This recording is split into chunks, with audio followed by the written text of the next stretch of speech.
Hey y'all, it's Kayla. Welcome to my channel. Today I'm going to be sharing with you some tips that I use to grow my hair. So I'm going to first start off by doing like a length check just so you can see how long my hair is because I'm hot, so I'm just going to actually put it up. But I'm going to go ahead and show you how long my hair is right now. It's dry. There's a lot of shrinkage right now, so I'm just going to kind of pull it to show you. I'm going to go ahead and show you that really quick. So this is how my hair looks when it's stretched.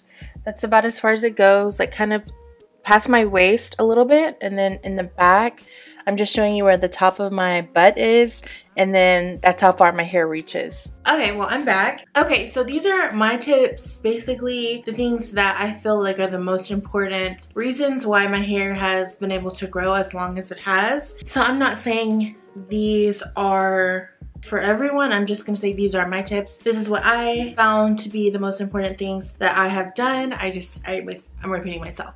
So I know a lot of these tips will work for everybody because it's pretty much science. So although I'm not a scientist, I want to go ahead and put that out there. I actually did just take 4 science classes this past semester that just ended like last week. I maybe know one thing or two. Literally, that's it. I did horrible in general biology. But anyway, okay, so my first tip is to go natural. So if you're not already natural, I would say that is the #1 tip that I can offer, is to go natural. By that I mean like no chemicals on your hair, so like no perms or texturizers. I also don't have any dye on my hair either. Yeah, my hair is completely natural. There's nothing on it, and I found that to be like one of the best tips that I could recommend. Okay, so another thing that I wanted to mention when it comes to dyeing your hair, I would say if you like your hair, you know, just like leave it. Because I did dye my hair, and I dyed it one time because I have gray hairs, and so I just wanted to dye my hair all black and not worry about the gray hairs, and I don't know.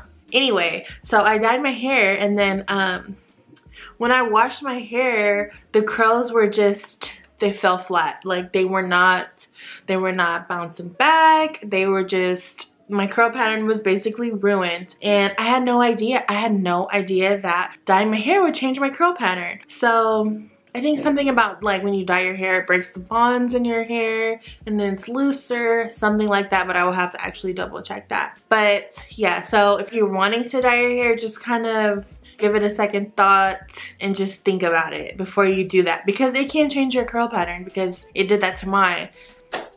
Yeah, and so actually now if I see gray hair, I'll just kind of like pull it out. I pull out my gray hairs. Anyway, if I just keep going off topic, this video is gonna be so long. My next tip is no heat. So I use heat on my hair sometimes. Like the last time I put heat on my hair was actually 9 or 10 months ago. And then before that, like I was doing it a little bit more frequently. And then before that, I went a whole year without putting any heat on my hair. I did like a 1 year no heat challenge. And I have videos of that on my channel. I will link them in my description box down below so y'all can check those out if you're interested. I found that putting no heat on my hair makes a huge difference in my hair. But sometimes I want my hair straight, and so I'll straighten it. So about the heat, when you put heat on your hair, that's just like, it's just so damaging. There was a period in time where my hair was like the length that it is right now, and I was just so happy that it had gotten to be as long as it had. So I was just like straightening it all the time because I wanted to see my length, and I just loved how it looked straight and long. So I was flat ironing it all the time. And so then over time doing that, my hair, I just noticed it was just like getting thinner and thinner, and when I would wash my hair, the curls weren't really bouncing back. My ends were just extremely thin, and I think I have a picture somewhere, and I'm gonna insert it and I'm gonna show you what I mean by that. Okay, so when my hair was like this, I was trying to hold on to the length as long as I could because I knew I needed to cut it, but I just didn't want to because I knew my hair would be much shorter. So then this is how it looked when I cut like some of it. As you can see, the part that was cut, it just makes my hair look so much healthier at the top. And also you could see how much I had to cut. I had to cut a lot of length off of my hair, and that happened just because I was straightening it all the time. So this could be completely avoided as long as as you take care of your hair and you don't put heat on it frequently. Because you can still be natural and put heat on your hair and it will seem like it's not growing because you're just like putting that heat on your hair, and then your ends will split, and then they'll split and break off, and when they're breaking off it's gonna seem like your hair is not growing when it's actually growing. It's just the ends are breaking off, so your hair is just looking like it's the same length the whole time when actually it has been growing, but you're not taking care of it in a way to see that length, that growth. Okay, so another thing that I do is I only detangle my hair when it's wet, and so I just do that in the shower. I don't really detangle my hair outside of the shower unless I have just gotten out of the shower, you know, and it's still wet. But like today, right now, I wouldn't just like detangle my hair or anything like that. And another thing that is really important when it comes to detangling your hair, you need to have patience. Say you come, like you're trying to detangle your hair and you come to like a tangle or a knot in your hair, you don't want to just brush it through and rip it out. Instead, you take your time and you kind of just like stretch it for, so if I have like a knot in my hair like right here, instead of just like brushing it through until the knot came out and the hair broke off, I would just kind of like spread the hair. I don't know if you can see that, just kind of like spread it like this, basically until the knot comes out, until you can just kind of all the way down, and once it's all through, then brush it with the brush and then you're good to go. You just want to take your time with knots and stuff like that. That was something that I didn't do in the past, and that's something that I started doing once I became natural, and I wish I've been, you know, it's just something that you should start doing. You just need to have patience whenever you're detangling your hair because you don't want to rip it out, because then, you know, what's the point of trying to have healthy hair and then you just, you know, you need to care for it. Okay, tip number 4 is protective styling. Basically, I wear my hair in buns all the time, like all the time. I just have my hair out like this today just so I could show the length of it for this video, but otherwise my hair is in a bun. Like 98, I would say about 98% of the time. If you like wearing your hair in buns, wear your hair in buns all the time. I really never got sick of it. I'll wear a high bun, I'll wear a low bun, I'll wear it with a part, without a part, to the side, to the middle. I'll just do like different kinds of buns and switch it up. Baby hair, no baby hair, just little curls on the side. There's different types of ways that you can do buns and you can make them look cute. And that's what's worked for me. I don't ever wear my hair out curly. If I do wear my hair out, it's because I have it straight and I just have it down. But no, I don't wear my hair out, and I'm not saying you can't, because you can.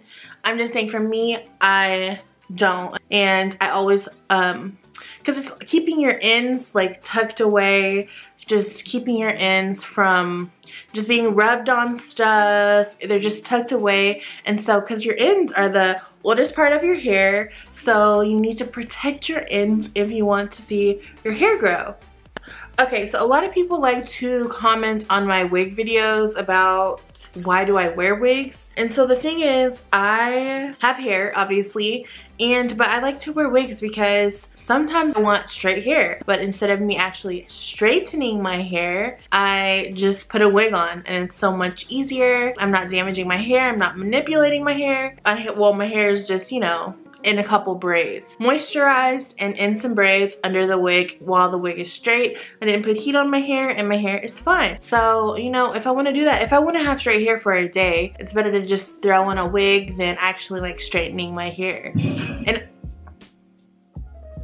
And yeah, so wigs are fun, but what I will say about wearing wigs, if you do like if you glue it on or tape it on, make sure that you or whoever the person is that's doing it knows what they're doing, because you know, if you get like the glue on your edges, if you're not careful how you take it off, you could actually rip off some of your edges, which you want to avoid. And that's another thing to be careful of with protective styles. When I first went natural, I went to this like hair braiding place, and they were more about just like hurrying it up and like getting my hair done quickly, not so much about the health of my hair. So when they were like parting my hair, just like ripping my hair and doing the braids so tight, it would just be so uncomfortable. You know, when your hair, like if you get your hair done and it's so tight, you get like tension bumps. Like I would have like tension bumps and that is not good. Here's the picture of what could happen to you if you get your hair done and your hair is too tight. So this is called traction alopecia. This happens whenever you have your hair in a style where it's pulled back too tight and there's so much tension. It causes permanent or temporary hair loss to that area. So if you're getting your hair done, you need to make sure that it is not too tight to where you get tension bumps or to where you're really uncomfortable, because this could happen to you. So however you get your hair, like if you want to wear a protective style, make sure that whoever's doing it actually cares about the health of your hair, or if you're doing it, you should care about the health of your hair. So like for instance, if you want to just have braids or something, if you want to do cornrows in your hair or whatever, just, you know, moisturize your hair first and then do your protective style. Throughout you having your style in, just try to like put a little moisture on your hair, on your ends if you can, on your scalp as well. You know, keep it moisturized. So that's actually the next tip. Moisturize your hair. Hair needs moisture. So like if you have straight hair, it's easy. Okay, so your scalp produces oil. Sebum. It's just like a natural oil that comes from your scalp. So it comes from your scalp and then it will go down your strand of hair. But so if you have curly hair, it's harder for the oil from the scalp to get to the ends of your hair because it has to go like all the way down. And so it's harder for curly hair to stay moisturized. So we just have to add the moisture ourselves. So what I like to do whenever I take a shower, I'll take my shower, I'll wash and condition my hair, and then whenever I get out of the shower, I apply some type of moisturizer. Some moisturizers already have good types of oils in them. If you watched my wash day video, I share the product that I like to use. It's like a kid's product actually by Cantu. So I mean, but there's so many options out there. For a long time I used Curl Enhancing Smoothie by Shea Moisture, but I just feel like now when I walk past it and I'm looking at it in the store, I just don't see myself spending $13 or $14 on a hair product. I don't know why. I just don't. I used to all the time at Outlook, but I just don't. I can't. I mean, I may from time to time, but I haven't bought it in a long time, and my hair's fine. And also what I would use a lot is I would just get a lot of different oils like coconut oil, grapeseed oil, avocado oil, shea butter, just a lot of different like oils, natural things, and I would just put them all together in like a bottle or a container, and I would use that on my hair. I used to do the most with my hair, but it's just easy. Just grab a moisturizer with those types of oils in them already and you're good to go. So that's what I do now. The one I use, I think it has coconut oil and shea butter, and it keeps my hair really moisturized. So just make sure you keep your hair moisturized, because if your hair is moisturized, it's not gonna be dry and brittle. If it's not dry and brittle, it's not gonna break off. If it's dry and brittle, it will break off. Another thing I already talked about is just be gentle. Like, be gentle with your hair. You know, if you're doing something and you're getting frustrated, take your time. You know, if your hair's really tangled or it's really matted, don't rip through it. Just take your time and be gentle. Just be gentle with your hair. Anything you do with it, be gentle. If somebody's doing your hair and they're getting a little rough, like, speak up. Because it's your hair at the end of the day. Speak up and say, hey, you're ripping my hair out. Like, chill, you know? Speaking of chill, my next tip is to just not do the most. Like, just don't do the most, basically. I don't do too much. Like, I don't do too much. And so I'm not really manipulating my hair a lot. Like, when I wash my hair is when I'm like doing the most. And that's once a week, or it'll be between 1 week to 2 weeks that I wash my hair. So at that time is when I'm kind of just like going at it, like detangling it and all that other stuff. I'm not trying to do like, I'm not just trying to switch it up all the time and doing a whole bunch, like I'm not doing the most, basically. Because if you're constantly like combing your hair, it's just like you're putting tension on it. Just chill with it. You don't have to do too much. And I don't. That's one of my tips. Okay, so I think this might be my last tip, and that is patience. if you have just gone natural, I'm sure you like check your hair all the time to see if it's grown, you know. I did that a lot. I did that for a long time actually. On my old computer I had so many pictures of me doing like length checks just to compare it. I would do it like every week. Like there would actually be a difference in a week, but I would do that. I would always just be like, always just trying to see if my hair has grown. Just like became really obsessive, like extremely obsessive. So I would say don't be too obsessive. Just chill, because as the time goes by, your hair is growing. So basically, as long as you're alive, your hair is growing. Unless you have some type of medical condition or something like that. But otherwise, if you're healthy and fine, your hair is growing. And if you don't feel like it's growing, it's because you're not taking care of your ends and your hair is breaking off. So as it's growing, it's breaking at the same time. So it's looking like it's not growing and then that it's the same length. So just know that your hair is growing. Just take it easy. Don't stress about it too much. You don't have to do the most. You don't have to spend a lot on products. It's a simple process. As time goes, you'll definitely see the difference in your hair. I mean, I do think it's a good idea to take pictures, you know, every now and then so you'll see for yourself that your hair is actually growing, so you don't get discouraged. But I wouldn't recommend taking them like all the time, because then you may actually get discouraged if you don't see a difference in your hair growth. I think those are all my tips actually. So yeah, I think those are all my tips. And if I think of any more, I'll make a part 2 of this video. And if y'all have any questions for me, leave me a comment down below. And also, if you're new to my channel, go ahead and subscribe and turn on the notification bell so that way you don't miss any videos and you'll know every time I post. And yeah, I think that's it. So leave me a comment if y'all have any questions, and I'll see y'all in the next video. Bye.